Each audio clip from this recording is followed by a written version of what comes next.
Purihin natin, Panginoon. Hallelujah! Hallelujah!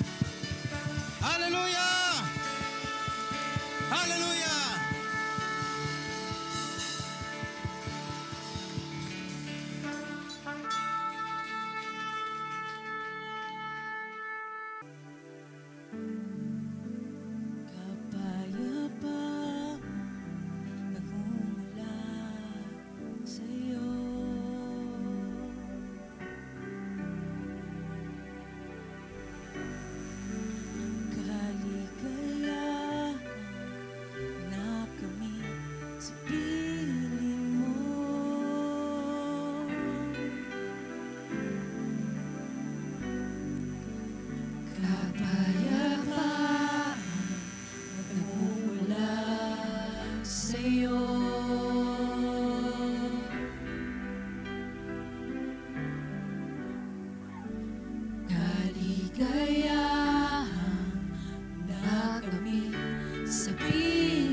Wala nang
Ano po ba mga kapatid ang sinasabi ng salita ng Diyos tungkol sa pamamahala at pangunguna sa iglesia?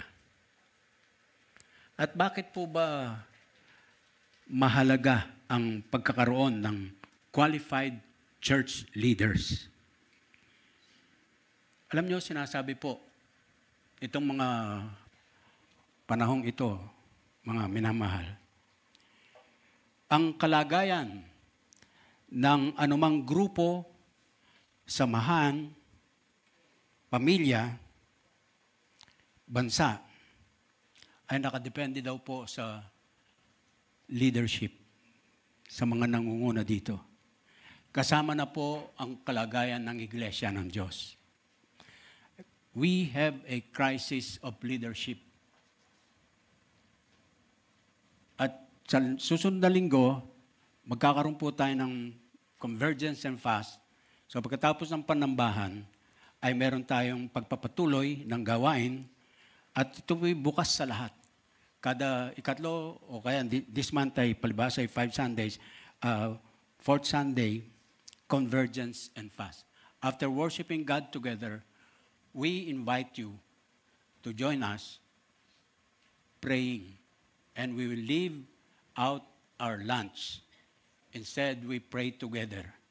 At ang himo ko po sa lahat, mga kapatid, sa nangyayari sa ating bansa ngayon,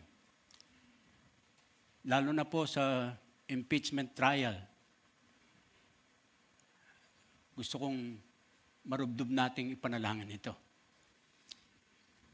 Ako po'y simple lang mag-obserba. Pero inaangkin ko bilang isang mamamayang Pilipino, may pagmamahal sa ating bayan. Yung po lamang hindi pagsusuot ng toga ng mga huwes sa Senado, paglapastangan na po sa bawat isang mamamayang Pilipino. Walang paggalang sa konstitusyon. Kailangan po nating ipanalangin itong mabuti. Bahagi po yan ng ating nasain. Maging maayos ang panguna sapagkat natataya doon ang kalagayan ng isang grupo, isang samahan, kasama ng pamilya, ng iglesia at ng bansa. Kaya mahalaga po natin pag-usapan ito. Who is qualified to lead the church? Ang proposition ng mensahe ngayong umaga ay ito, that instead of searching for church leaders with secular qualifications, we are to search for people of character, reputation, ability to handle God's word, and demonstration of the fruit of the Holy Spirit in their lives. Meron pong pwedeng imungkahi ako na dalawang pangunahing dahilan. Bakit ba mahalaga magkaroon tayo ng qualified people to lead the church? Una po, church leaders must meet the biblical qualifications dahil po, kahuli-hulihan, the only human protection a church has from straying into aberration, heresy, and apostasy is such qualified church leaders. Tangi, sa dulo ng pwedeng mangyari pa, ang maaari pong makatulong mabuti doon sa pagkalihis sa landasin ng buhay kabanalan, ng katwiran, at malayo po sa mga maling aral at pagtatakwil mismo sa ikangay sinasampalatayanan, qualified church leaders. Mahalaga po, mga kapatid, ang matibay na doctrinal statement. Pero, madali po itong may re-reinterpret o mabago ng mga taong walang pagkakaroon ng matibay na pundasyon sa Word of God. Yung pagiging accountable ng bawat isa sa atin sa labas o loob ng iglesia ay maganda rin po, mga kapatid. Kailangan din po yan. Pero, tanging yung may godly character ang makatitindig laban sa may karisma nga pero bulaan naman o kaya meron pong pagkadiktador. Ikalawa, minumungkahi ko po, ang isang pwedeng dahilan sa likod ng kahalagahan ng pagkaroon ng qualified church leaders leading the church of God. Kapag ang church ay kailangan ng magpalit ng church leaders, ng pastor, dahil na-promote na sa gloria ang pastor, o kaya na-assign siya ng kanyang chief shepherd, the Lord Jesus, sa ibang gawain, ang tanging legacy na maiiwan niya sa kanila ay yung godly leaders who will keep the church true to the biblical orthodoxy. Ibig sabihin po, makabiblia na pagkahubog ng kaugalian at nasa pagtahak sa landas ng makadiyos na pamumuhay. Naalala ko, mayroong isang pastor na nung mabasa po niyan, Judges chapter 2 verse 7, ay kanyang naipanalangin sa Panginoon, Lord, sana paalam ko sa pinapastoro ko ngayon o kaya kung saan niyo ako dadalhin, sana po maalala ng aking mga pinagpaalaman. Ang sabi po ng Judges 2:7, the people served the Lord through all the lifetime of Joshua. Kumbaga parang kakabit niya yung kanyang pangalan doon sa pangalan ni Joshua. The lifetime of Joshua and of the elders who outlived him and who had seen all the great things the Lord had done for Israel. What a sincere prayer in the heart of a pastor. At alam naman po natin, mga minamahal, studying the Word of God, we all know, para kay Pablo, for Paul, the high standards for leadership were not optional. They are a must. At sa mga sulat po niya na nagtatalakay sa leadership in the church, we can almost hear or read him say, and we quote, the qualifications for church leaders are characteristics of, una po sabi niya, yung a person who is taking his faith seriously. Hindi po yung Kristiyano nga ba o assuming lang. Tinitiyak ang kanyang kalalagayan sa harapan ng kanyang Panginoon. Meron pong nabuong ugnayang personal sa pagitan nila ng kanyang Diyos. He takes his faith seriously. Ikalawa, kakikitaan po ang taong ito na growing in his knowledge of God. Masarap sa kanya na pinag-aaralan niya, natututo siya, antas, pagkatapos ng dagdag pang antas, nagle-level up, hindi po stagnant, hindi po nagme-maintain lamang ng kanyang kalalagayang, sabi niya, Kristiyano siya. At siyempre, dagdag po natin dyan, mga minamahal, maturing in his or her Christian life. Kung papansinin po natin, ito'y pangkalahatang pahayag. Hindi po lamang para sa mga leaders, kasalukuyan ng church, na sinulatan ni Pablo noon at sa atin ngayon. In general, this speaks and points to every Christian. Leader na o hindi pa? May ministry involvement na o wala pa? Naalala niyo ang ating MCF hymn? Now disciples, later disciple pa rin? Aba, kapatid, dapat po, ngayon pwede kang disciple. But time comes, and I pray to God it will be in the near future. Now, disciplers. Inaalagaan ka, ngayon ikaw ay kasama na sa nag-aalaga ng iba. So mga kapatid, ang hamon sa atin ng mensahe ngayon, Una po, patanong, sasabihin natin, have we taken the first step toward qualifying for leadership in the church? And that is knowing the leader, the head of the church, Jesus Christ alone, in a personal way.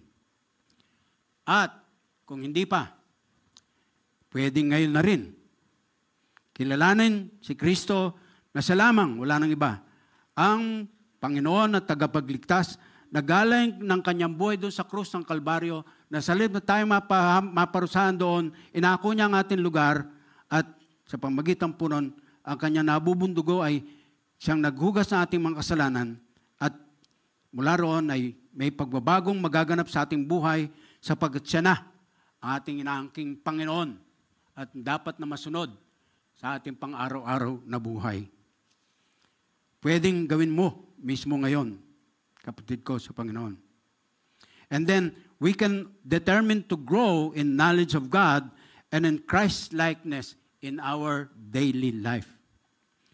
O kaya naman, we have been a believer for some time, but we know we wouldn't qualify for leadership because of some sin and in our life, or because hindi tayo lumalago, lumalalim, tumatatag sa ugnayan natin sa Kanya.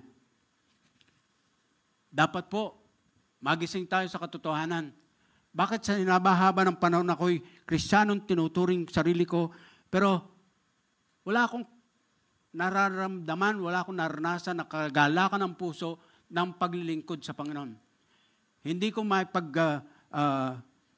tanggi yung katotohanan po na ikangay ang dating sa atin, marami sa atin, ang paglilingkod sa Lord, sakripisyo. Pero mga kapatid, sa likod ng anumang sakripisyo, ultimately, benepisyo. Benepisyo. O baka naman leader na nga tayo ng ating church. Abay, baka pwedeng tanungin din natin sarili, qualified ba naman tayo? Kaya mahalaga po natin pag-usapan ito, mga kapatid. Nang sa gayon, pagka hindi po natin magagawa ito, dapat po, maging bukas ang ating puso, willing tayo na magbago para hindi po mabakante yung ating inuupuang gawain. Kinabibilangang gawain. And so, we may ask again the question, who is qualified to lead the church? Tandaan po natin, mga minamahal, nagbigay po ang Diyos ng hayagang mga modelo na ating pwedeng tularan at mga turo o utos tungkol sa pangunguna.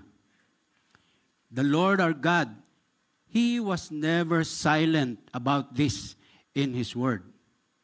Bakit po? Because the welfare of His church is at stake. The welfare of His church is at stake. Ulitin po natin. Told in another way, what God prizes among the leaders of His people is not education, wealth, social status, success, or even spiritual gifts. Sa halip, ang hinahanap at pinahalagang mabuti ng ating Diyos, He values personal, moral, and spiritual character, requiring that those who lead His people be just, devout, self-controlled, peaceable, and forbearing with others. Magtiyagaan, magtiisan. Sabi nga ng iba, narinig ko yata ito kay Pastor Nes, dito pa lang, matuto na tayo magtiisan. Kasi tayo ito rin magkakasama sa langit. Hallelujah.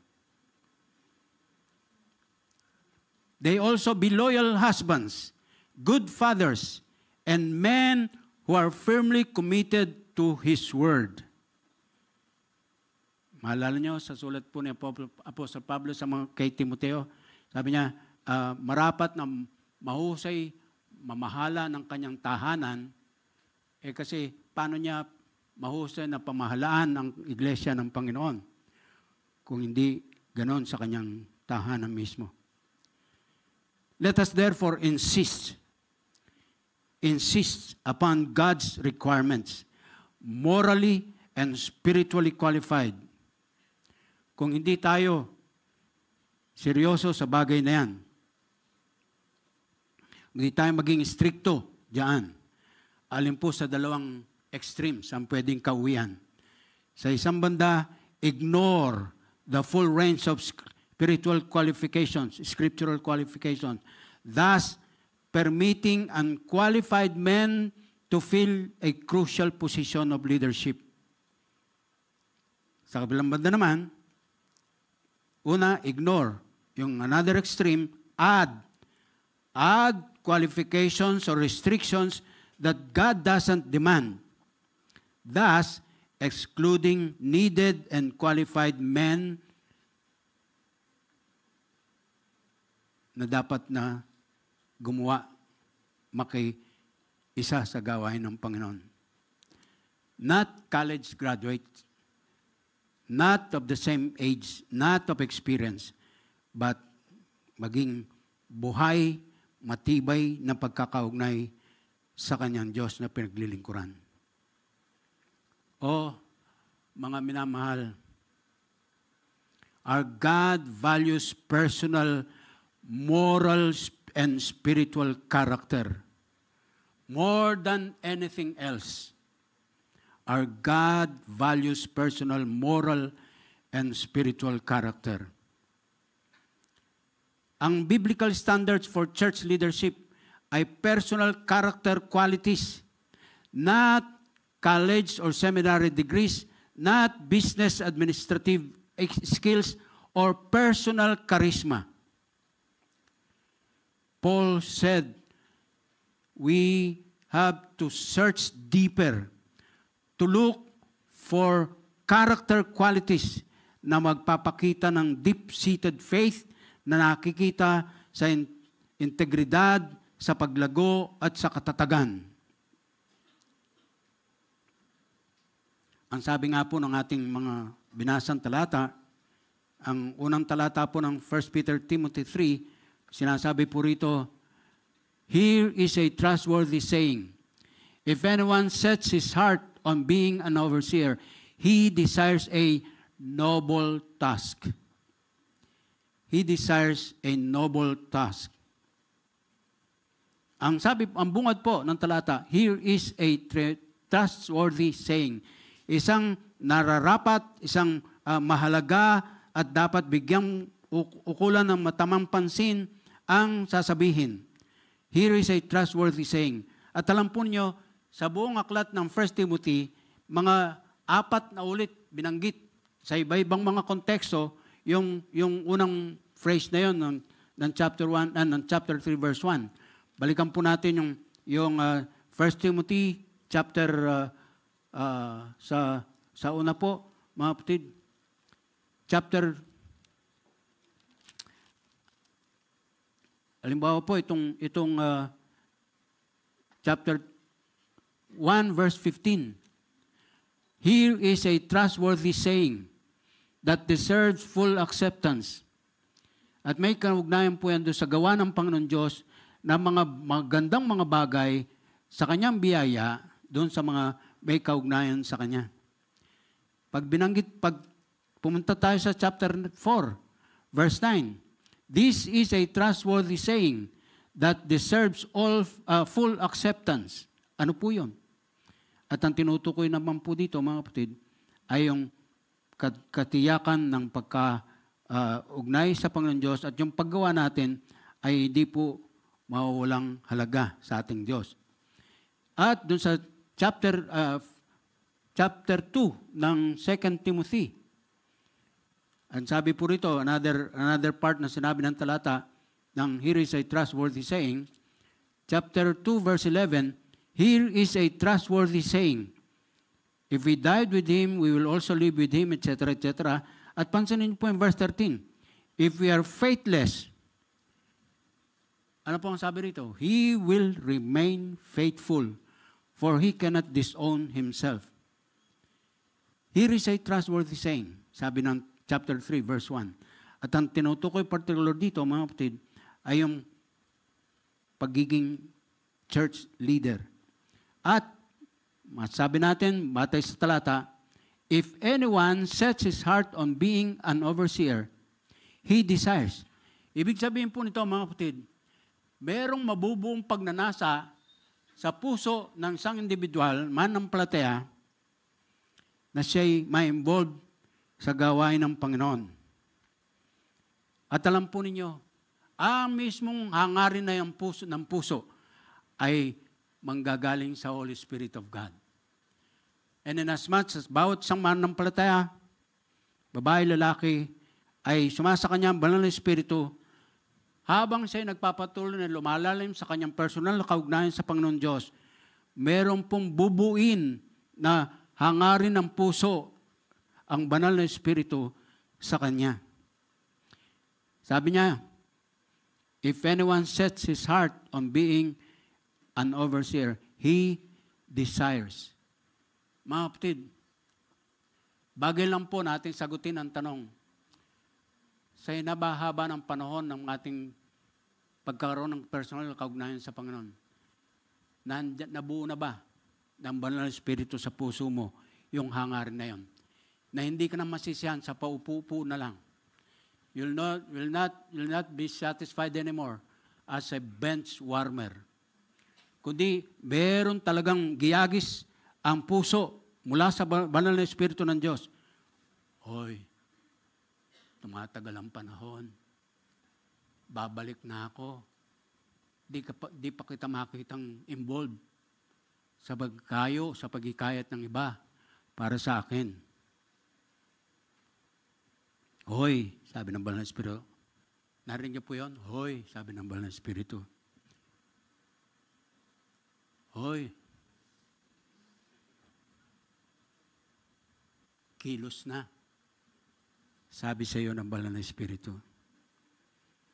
Mga kapatid, he desires, sabi, what? Noble task. Simpleng kahulugan ng noble, maringal, ika nga po, of high standard, and sabi po ay talagang karapat-dapat na naisin.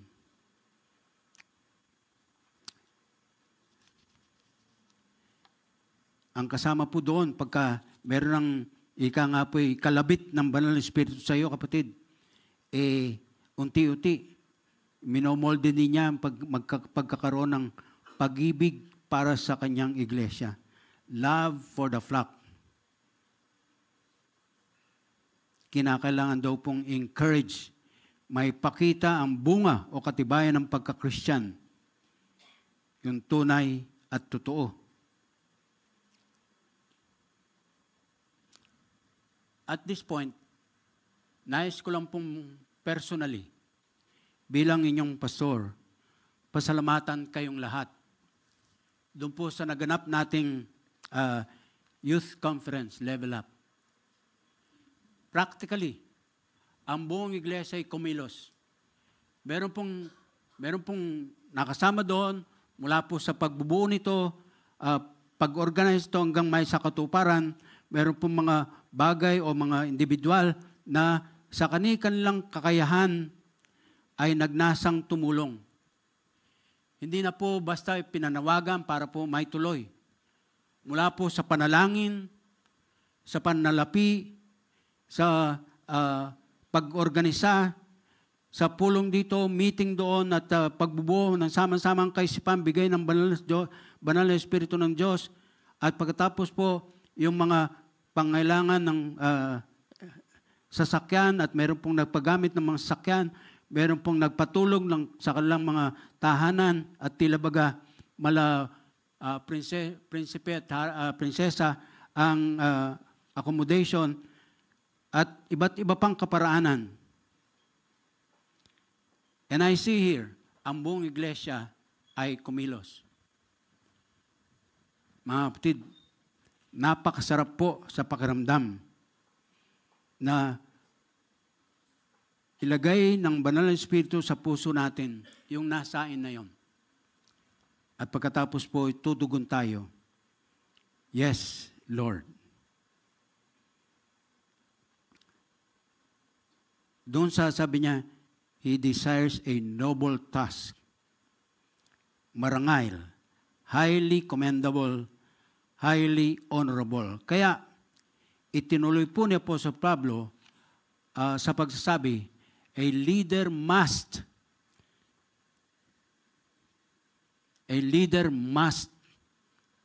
ang salitang must ay auxiliary verb, tulong dun sa pangunahin na pandiwa o yung action word. Nararapat na gawin ng leader ito. A leader must. It is great to desire to be a leader, but a person must meet the qualifications. A high level of Christian character and a mature faith in Christ.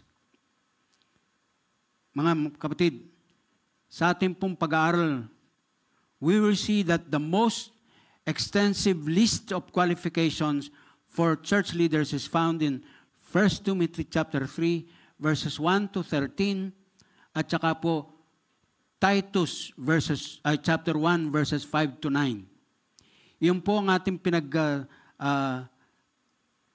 pinagtotoonan ng ating pag-aaral.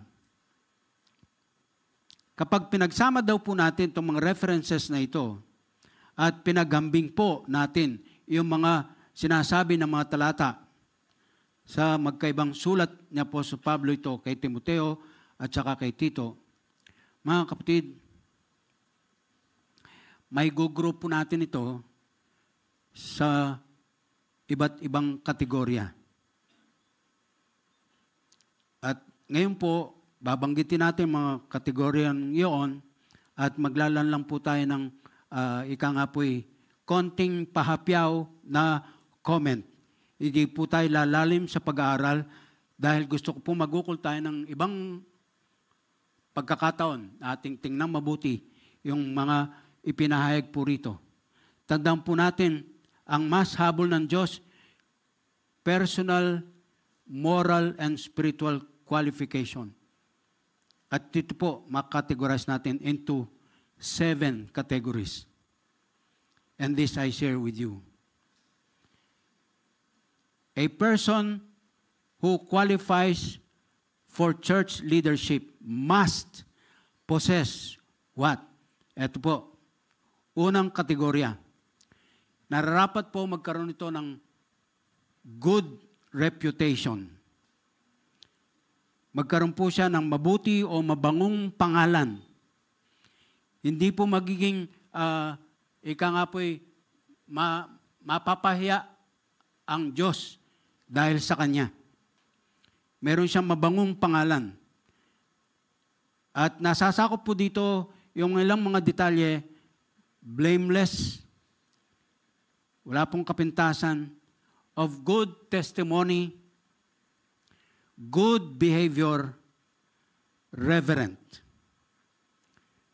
Yung bang tipong pag naglalakad tayo dyan sa kalye, at alam na tayo po'y nagsasabing born again, ay talagang ang sasabihin nila sa kanyang isip, sa kanilang kalooban, totoo ngang makadiyos yung taong yun, yung mamang yun, yung aling yun. A good reputation. Panalangin natin lagi, mga kapatid, nasasabi natin, may we, O God, represent you well in this world. A good reputation. Ikalawang kategorya, self-control. Meron pong pagpipigil sa sarili. At ang manasasakop po ng mga katotohanan, hayag dito sa ating listahan, pagka sinabing may self-control, siyempre, una, self-control. Talaga pong napipigil niya ang kanyang sarili. Not given to wine. Walang self-control, yung nalalasing. Not quarrelsome. Hindi po palaaway. Hindi po ginagaya si Pastor Willie pagka nakakurbata.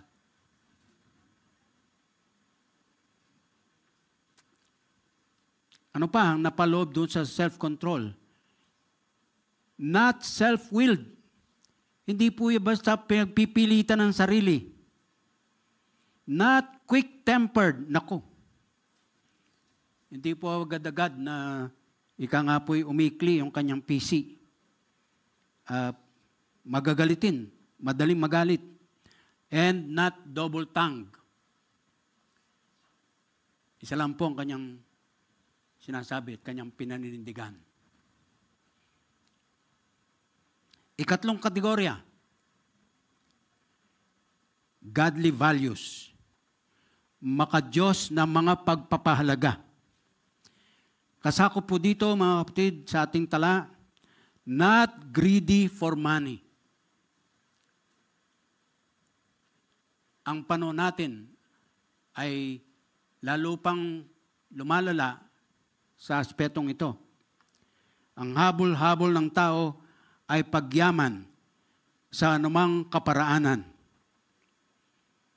Kasama na po dito ang ilang mga naglilingkod sa ating bayan. Patawarin sila ng Diyos. Not covetous. Hindi po yung kanyang expression lagi, sana all. Hindi po mapaghangad doon sa nakikitang mayroon yung ating kapwa. Lover of what is good and holy. Yung po napapaloob ng mga character traits sa godly values. Kategoryang ika-4 naman, a loving heart. Merong pusong mapagmahal. May biging puso. Ibig sabihin po, nakapaloob dito, mga kapatid, as we read dito sa ating mga references, siya po ay gentle, malumanay, maamo, not violent, sa halip, hospitable. Hospitable. Alala niyo ang sinasabi ni James, pagka po tayo nag-entertain ng ika nga po'y foreigner, bukas ang ating mga tahanan sa mga dayuhan. Ang sabi po, maaaring di natin namamalayan, abay, anghel pala ang ating napaglilingkuran. Naalala ko tuloy ang comment ng mga kabataan natin doon sa youth conference. Matapos po silang patuloyin, mag-overnight, matulog sa bahay ng ilang mga kapatid, gusto nila mapa-adapt. Manatili pong mga 1 buwan man lang. Pwede na po ba namin kayong tawaging mama, papa? For at least 1 month. At narinig ko po na abay, masarap na ang pagkain, komportable ang tulugan, ba nung uwi na may pabaon pa? Sana all. Yan ang banal na pagkaingit. Hospitable. On the 5th category, kasama po sa listahan ang ilang mga bagay, a healthy home. Malusog, a healthy home. Tama, no? Malusog, no? Nagdalawang isip po ako, baka magkakala kayo na mali dito. Maayos na tahanan. Yan. Healthy home.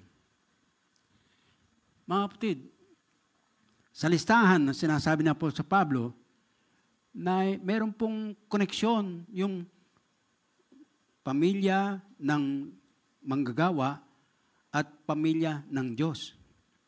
So dito po nakapaloob yung ilang mga character traits, husband of but one wife.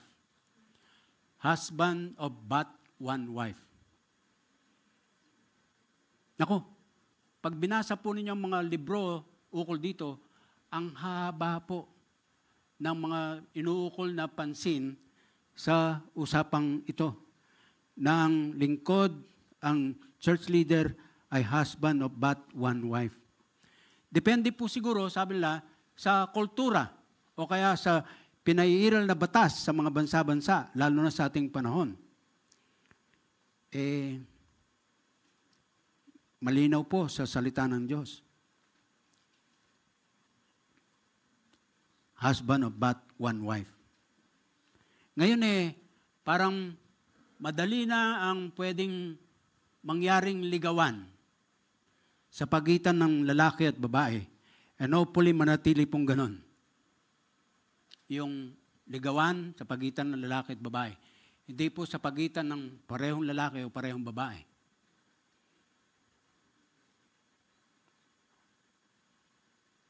Napakadali na. Hindi na kayo mag-face to face. Pwede na po kayo maging, are you in a relationship? Yan. Kaya po yung mga kwento natin sa seminars na na-handle natin sa mga nakararaan, pasay na po ngayon. Hindi na matatawa yung mga kabataan natin. Iba na. Pero kung gaano kadali ang magkaroon ng ugnayan, sa ligawan pa lang, paniwala ko, ganon din po kadali ang maghiwalay at magpalit. Husband of but one wife, manages home well. Mahusay ang pamamahala ng tahanan. At ito po, itong mga susunod ito, 3. May kaugnayan po tungkol sa mga lagay ng mga anak sa loob ng tahanan. Having a healthy home, pinahayag po sa pagkakaroon ng obedient children.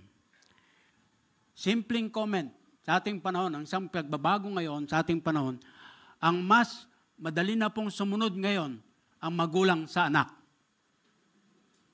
Binabaligtad po ang katotohanan pinapahayag ng salita ng Diyos.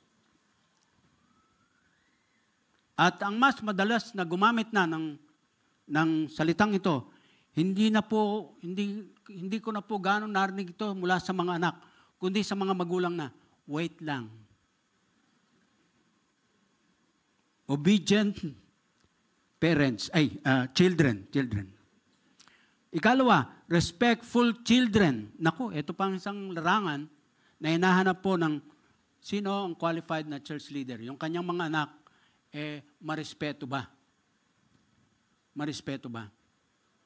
Mga kapatid, needless to remind us all, hindi po kapos ang ating pagka-Pilipino ng mga pamamaraan, bahagi ng ating kulturang Pilipino, ng pagpapasa ng mga kaugalian ng tungkol sa paggalang, pagrespeto.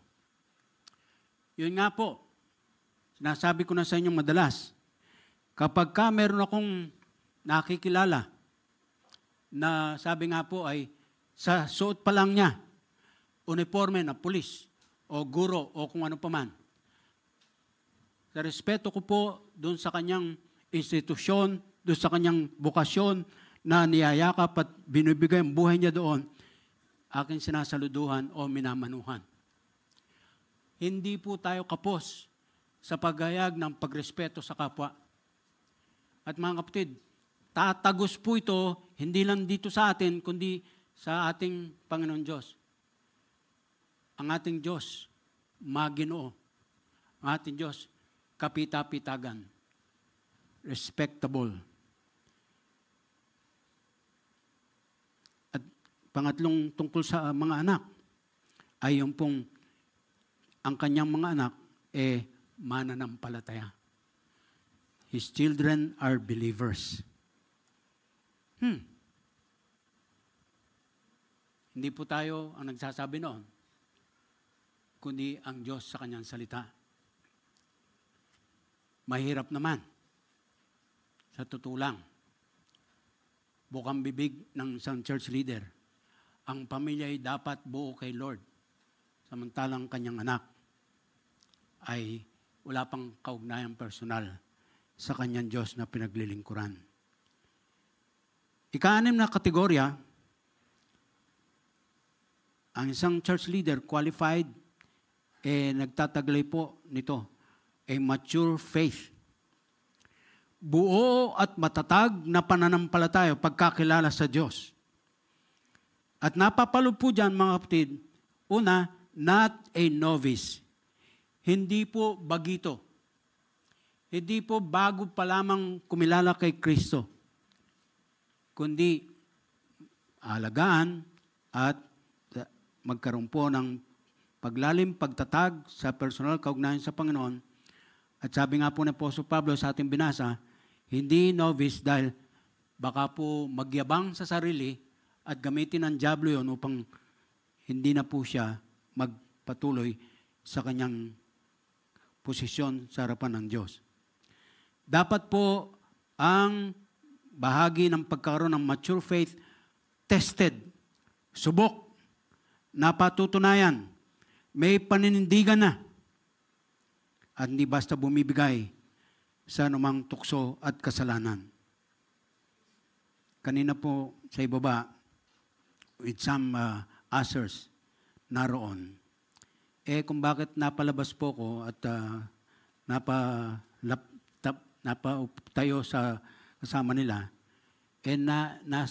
may nalanghap akong amoy ng naninigarilyo.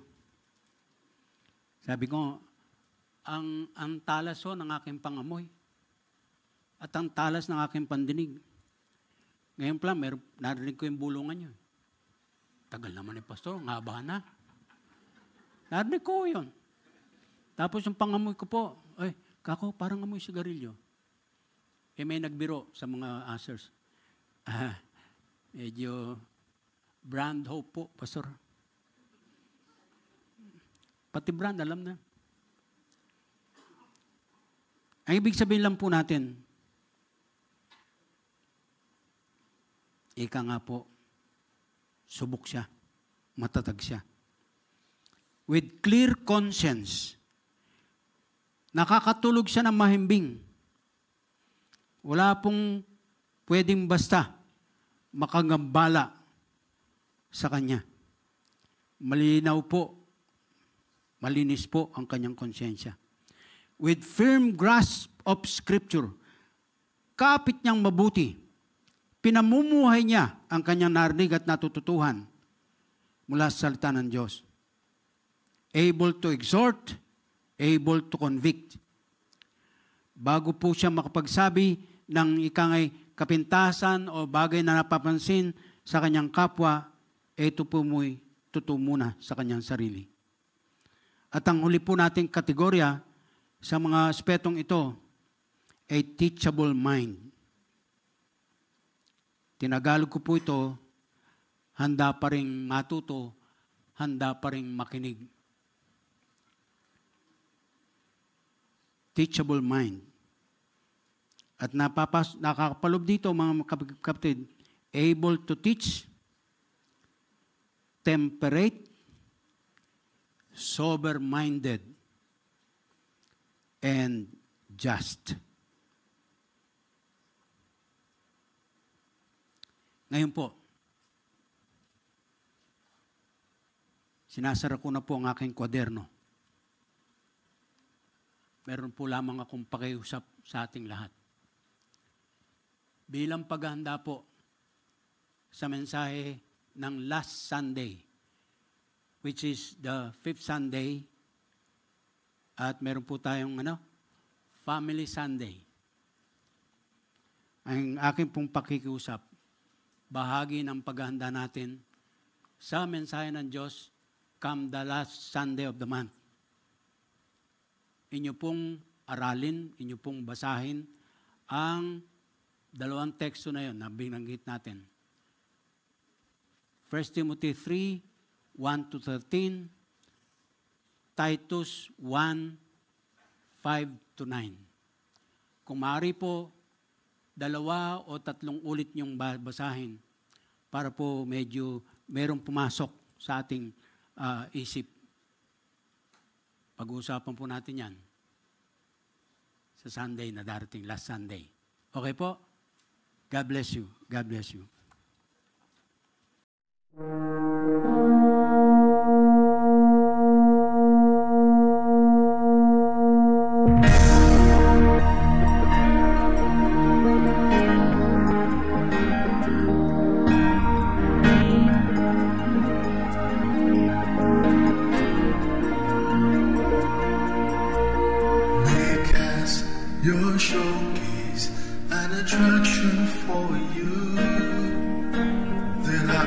can see who you really are, and what you can do, and once they know you, they will love and serve you. God, oh God, bless the world from MCM as we gather to grow and scatter to soar. Your kingdom be established in our hearts and in our home. God, yes, dear God, bless the world through our hearts.